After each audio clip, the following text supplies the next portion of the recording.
The chain around your neck is light, gold, not iron. It doesn't cut your skin, it caresses it. But it's still a chain. The silk robe you wear tonight is translucent, scented with crushed myrrh and imported rose oil. You do not remember when it was first draped over your body, only that it was not your choice. You were 12, perhaps 13, old enough to speak, young enough to break. A perfect age for Rome. You don't know if it was a day or a lifetime ago, the moment you stopped being a child and became something else, something owned, something redefined by silence. Before we descend into the shadows of ancient Rome, a quiet request. These stories take a lot of time, effort, blood, and more than a little money to bring to life. If you find meaning in the dark and forgotten past, consider subscribing. Help me reach my first 1,000 and keep this archive from turning to dust. Chapter 1. The Room with No Locks. You sleep beside the atrium, just out of sight. The tiled floor beneath your mat is always cold. The coldness reminds you you're still here, still useful. Your chamber has no windows, no lock, no name. You are not a servant. You don't sweep, cook, or carry scrolls. You are decoration, possession, distraction. The Romans have a word for you: concubinus. Or if they're being cruel, puer delicatus, a delicate boy, a pleasure boy. You were purchased like olive oil or wine, examined at market, teeth checked, hips measured. They said you were Greek, which added value, a virgin, which doubled the price. You were clothed in silk, bathed in rose water, taught not to speak unless spoken to. They didn't want you educated. They wanted you present, beautiful, silent. The other slaves avert their gaze when you pass. They do not envy you.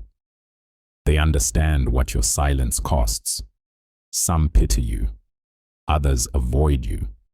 No one touches you, not out of respect, but superstition. You were never told your purpose, but you learned it piece by piece. A brush of the hand, a look that lingered too long, a smile that meant surrender, a punishment that taught you which part of yourself was no longer yours. The law does not protect you. Roman law only sees property. You are beneath rights, beneath personhood. You are a whisper in a marble hall, always heard, never acknowledged. Your master is kind sometimes. He gives you figs, perfumes, even a little lyre. He asks you to sing. He says you are special. But special has never felt so small. He listens. Then he leaves. You are alone again. The lyre string breaks. You do not ask for another. Evenings are the worst. You wait dressed, powdered, perfumed. Entertainment waiting to be summoned. You are not told if he will come. You are not told if he will look at you or past you. Hours pass like centuries. Your legs cramp. Your back aches. You do not move. You become an ornament, a suggestion, a symbol of victory, of taste, of ownership. You do not speak. You do not resist. Resistance is punished with neglect, and in this house, neglect is worse than pain. You once tried to refuse, just once. You didn't eat for 4 days after that, not because he told them not to feed you, because no one remembered you were there. Your silence becomes ritual, religion, a god you worship to avoid the wrath of men, and in time, it becomes you. Chapter 2. The Market of Boys. You arrived in Rome inside a crate. There were others with you. Boys too skinny to cry, too bruised to scream. Some were stolen from battlefields. Others sold by their families. Starving mothers. Desperate fathers. A child for a month's bread. You were one of the lucky ones. Still intact. Still young. Still useful. The journey took weeks. The ship stank of seawater, sweat, piss, and vomit. Boys older than you died mid-journey, their bodies thrown into the sea like spoiled fruit. Some went mad, some prayed. One boy tried to chew through the wood. When you reached Ostia, they opened the crate and you blinked into sunlight for the first time in weeks. Someone handed you a cloth soaked in vinegar. You cleaned your skin until it burned. You didn't ask questions. You learned not to ask. You were taken to a Dominus Venalium, a slave dealer who specialized in concubines. His villa had no signs, but everyone knew what was sold there. Every room smelled of incense and secrets. Buyers arrived in cloaks, men of stature, their faces veiled, their voices sharp. They didn't speak to you. They discussed you, as if you weren't in the room. They inspected you like produce. Fingers traced your arms, your thighs, your lips. One made you smile, then inspected your teeth.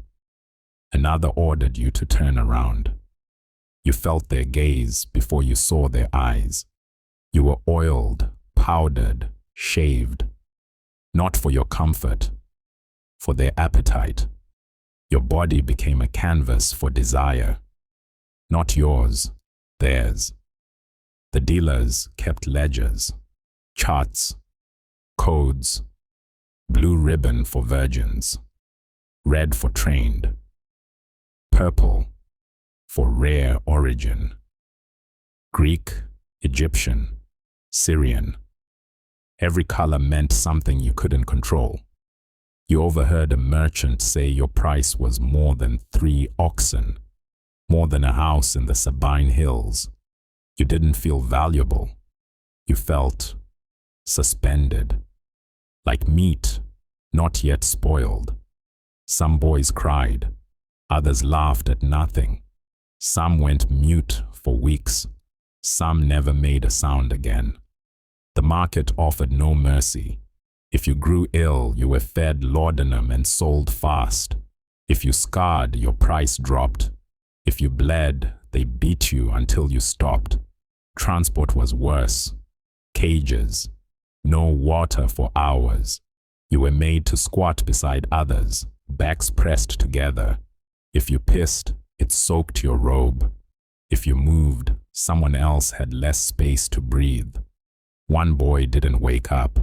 The slaver kicked him 3 times, then dumped his body in a ditch. The boys didn't cry. They learned. They didn't stop the procession. Chapter 3. The Theater of Obedience. Your life is a performance.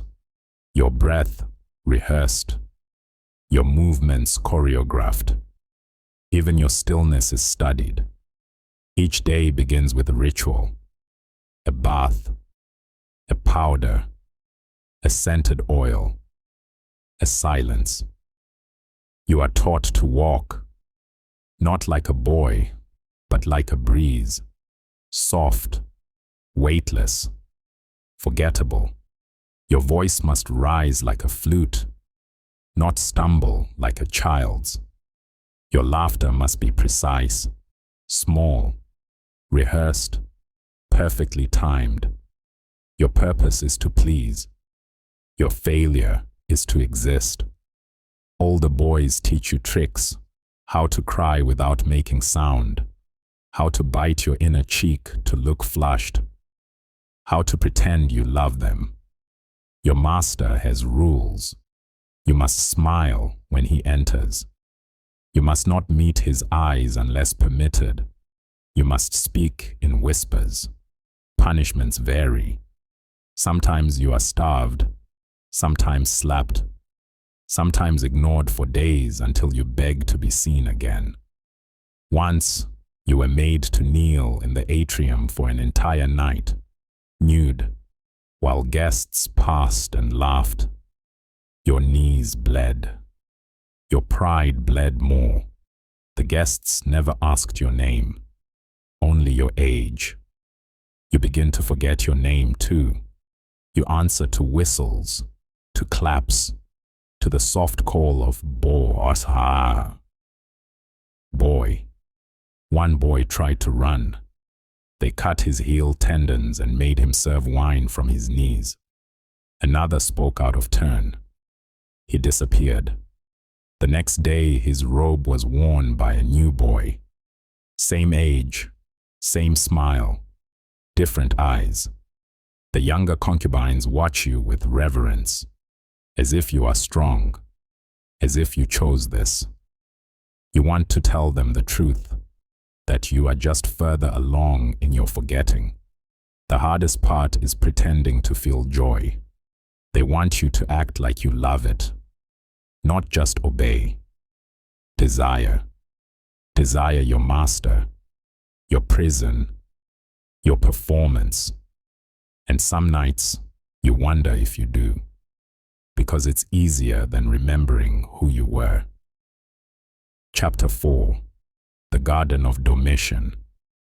You are summoned to the palace. An honor, they say. A reward. They dress you in imperial silk. Gold dust is pressed into your eyelids. A perfume from Arabia is poured into your bath. You are not told where you are going. The palace is massive, silent. Mirrors line every hallway. The air smells of citrus and rot. You are escorted to a courtyard, not of flowers, but boys, hundreds, kneeling, singing, laughing on command. Domitian's garden of delights. A human bouquet, selected, groomed, caged. You are given a new name again. Something exotic, something soft. It sounds like honey melting on the tongue. You are trained again, not just in obedience, but in role play, in fantasy, in erotic myth. You must act like a nymph, a satyr, a siren. Sometimes you wear a girl's robe. Sometimes you are told to pretend you're drowning, so the emperor can save you. Training is rigorous, punishment swift, rewards brief and cruel. You are watched at all times. You are judged by your posture, your expression, your silence. Then comes the knife.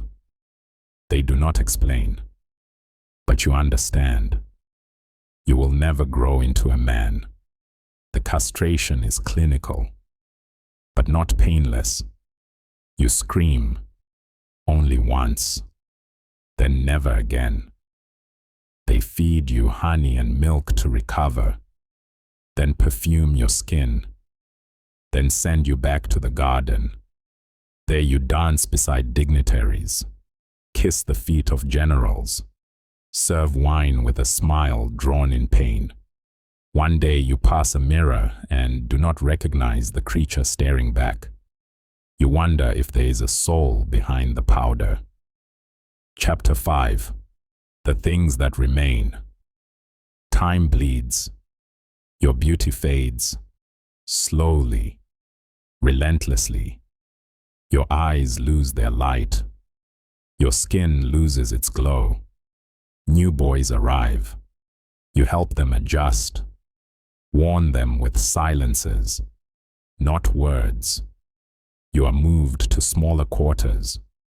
You are summoned less often. One day, you are forgotten entirely. You ask for work in the kitchens. Denied. You ask to return to the market. Laughed at. You become a ghost in the palace, a relic, a shadow. One evening you pass a boy in the hallway. He wears your robe. He wears your name. And he does not recognize you. You consider ending it. The bathhouse has knives, but you do not. Because if you end it, they win. Instead, you write your name into the wall beneath your bed. In blood, in ash, in silence. You hum your old songs, not loudly, just enough to remember. Because in Rome, memory is the final rebellion. And somewhere, deep beneath the marble floors, the garden still grows. Click here to uncover how a Chinese concubine's silence was a survival scream.